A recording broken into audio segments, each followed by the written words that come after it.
அதாவது இந்தியாவே இப்போ பேசப்படுற ஒரு ஆன்மீக நிகழ்வு இப்போ யூபியில் நடந்துட்டு இருக்கு. மகா கும்பமேளா. வெல்கம், நான் தான் உங்கள் வெல்கம் டு மை சேனல்.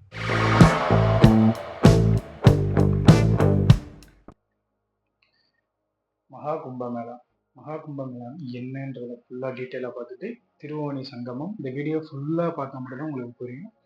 இப்போ இந்த மகா கும்பமேளா வந்து இந்தியாவின் மிகப்பெரிய ஒரு ஆன்மீக திருவிழாவாக நடந்துகிட்டு இருக்கு. அதாவது 12 ஆண்டுகளுக்கு ஒரு முறை நடக்கிறது இந்த பூர்ண மகா கும்பமேளா. மகா கும்பமேளான்றது 144 வருடங்களுக்கு ஒரு வாட்டி நடக்குது. பூர்ண கும்பமேளான்றது 12 ஆண்டுகளுக்கு ஒரு முறை நடக்குது.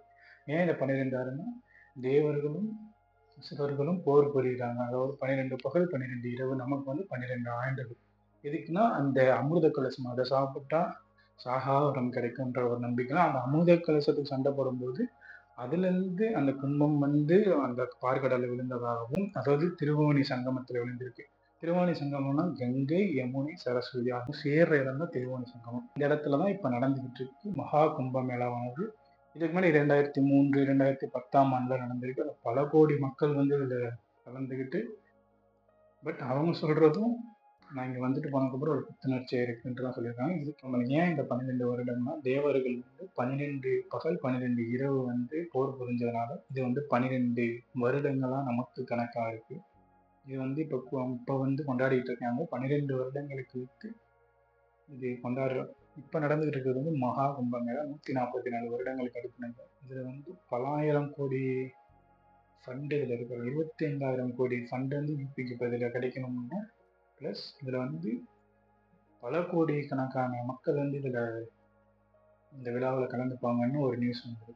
பிளஸ் இதுல வந்து நாகா சாதுக்கள்னு ஒரு சில பேர் இருக்காங்க. நாகா சாதுக்கள்னா யாருன்னா ஒரு சிவன் பக்தர்கள்னு சொன்னாங்க. அவங்க வந்து ஹரஹர மகாதேவன் சொல்லிட்டு உடல்ல ஒரு துணி இல்லாம நிர்வாணமா அந்த பூஜையை செய்வாங்க. அதாவது ஒரு மாலையை மட்டும் அணிந்து கொண்டு அவ்வளவு குளிர்ல போயிட்டு அந்த கங்காயத்துல குளிப்பாங்க. அந்த கங்காயத்துல குளிச்சா அந்த பாவம் போயிருன்றது அவங்களோட நம்பிக்கை. மற்றும் இல்லாம அவங்க எக்கச்சக்கமான மக்கள் போயிட்டு அந்த நாகா சாதுக்கள் போய் அந்த இடத்துல பூஜை பண்ணாங்க. அதாவது நிர்வாணமா. இது வந்து பெரிய கான்ட்ரவர்சியா இருந்துச்சு. பட் அது நம்பிக்கையா இருக்கு. அங்க குளிச்சா பாவம் போயிருமா அப்படிங்கிறது. சிவனும் சக்தியும் வந்து ஒரு இடத்துல இவங்க பார்வதி அம்மா கேட்குறாங்க, ஏன் கங்கையில குளிச்சா அந்த பாவம்லாம் போயிருமான்னு கேட்கும்போது சிவன் சொல்றாரு, இல்ல நம்பிக்கையுடன் குளித்தால் தான் அந்த பாவம் போகும்னு ஒரு கதை சொல்றாரு. அதாவது அவர் போய் கங்கையில விழுந்துடுறாரு. அப்ப சொல்லிட்டு போறாரு, யார் வந்து என்னை காப்பாத்துறாங்கன்னு பார்ப்போம். அவங்க கிட்ட இருந்து ஒருத்தர் பாவமே செய்யாத ஒருத்தர் தான் என்னை காப்பாற்றணும்னு சொல்லிட்டு போறாரு. இவர் போய் கங்கையில விழுந்ததும் பார்வதி அம்மன் வந்து கேட்குறாங்க, கத்துறாங்க ரொம்ப, காப்பாத்துங்க. அப்போ ஒரே ஒரு பையன் மட்டும் வந்து காப்பாத்துறானே அந்த பார்வதி மட்டும் கேட்குறாங்க, ஏன் நீ எந்த ஒரு பாவமே செய்யலையான்னு கேட்கும்போது அவங்க சொல்றாங்க, இல்ல கங்கையில விழுந்துட்டு என்னுடைய பாவம் ஃபுல்லா போயிடும், அதுக்கடுத்து நான் அவரை காப்பாத்தலாம்ல அப்படின்னு கேட்குறாங்க. அதாவது இந்த ஒரு இந்த நம்பிக்கை இருக்கிறனாலதான் சிவன் சொல்றாரு, இந்த நம்பிக்கையுடன் கங்கையில குளிப்பவர்களுக்கு இந்த பாவம் ஃபுல்லா போகும்ட்டு அவர் சொல்லப்படுது. இந்த கும்பமேளான்னா வந்து இந்து முறைப்படி வந்து அதுக்கு ஒரு பெரிய கதை இருக்கு. முற்காலத்துல வந்து அசுரர்களும் தேவர்களும் ஒன்றா இருக்கும்போது பார்க்கடலை கடைஞ்சு அதுல இருந்து அமுதத்தை எடுத்தாங்க. அப்போ வந்து அவங்க அமுதத்தை வந்து திருடிட்டு போகிறதுக்காக அசுரர்கள் வரும்போது அப்போ ஒரு பெரிய ஒரு போர் நடந்திருக்கு. அதாவது 12 பகல் 12 இரவு.